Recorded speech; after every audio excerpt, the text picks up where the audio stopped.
Citayam Fashion Week ditutup begini nasib Roy dan JJ. Seperti diketahui, pemerintah Provinsi DKI Jakarta resmi menutup Citayam Fashion Week Selasa kemarin 26 Juli 2022. Ditutupnya Citayam Fashion Week berimbas pada nasib para selebnya seperti JJ, Roy hingga Bonge. Citayam Fashion Week ditutup lantaran kerap menimbulkan kemacetan sehingga melarang pengguna zebra cross sebagai aksi catwalk. Lalu, di manakah Citayam Fashion Week akan dipindahkan? Adapun banyak bermunculan pilihan untuk memindahkan lokasi Citayam Fashion Week. Usulan yang mencuat diantaranya adalah Monas, Kota Tua, hingga disarankan hanya digelar saat Car Free Day alias CFD. Usulan tersebut disampaikan oleh Wakil Gubernur DKI Jakarta Ahmad Riza Patria. Riza Patria mengusulkan lokasi alternatif sebagai tempat pengganti Citayam Fashion Week adalah di Monas hingga Kota Tua. Dengan begitu, baik JJ, Bonge, dan yang lainnya masih bisa kembali berlenggok melakukan catwalk. Usulan lain pun juga datang dari Pemkot Jakarta Selatan. Suku Dinas Pariwisata dan Ekonomi Kreatif Jaksel diketahui mengusulkan agar Citayam Fashion Week digelar di sejumlah mal. Sebelumnya, beredar video aparat polisi dan petugas Satpol PP menyapu bersih kawasan Duku Atas, Sudirman, Jakarta Pusat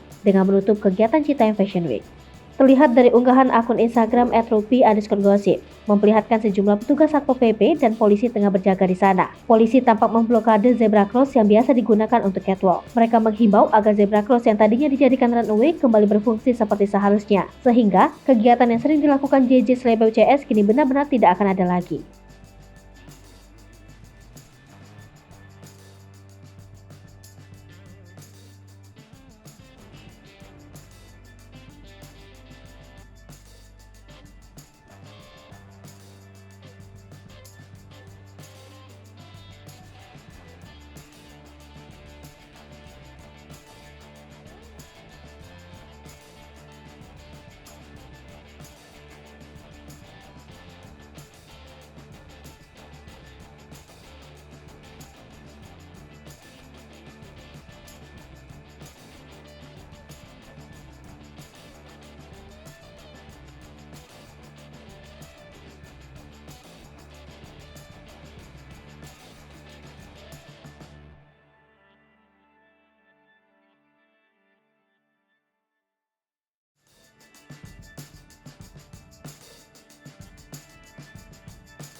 Hai pemirsa Sri Popo TV, jangan lupa komen, like, dan subscribe, serta tonton terus berita-berita terupdate lainnya ya.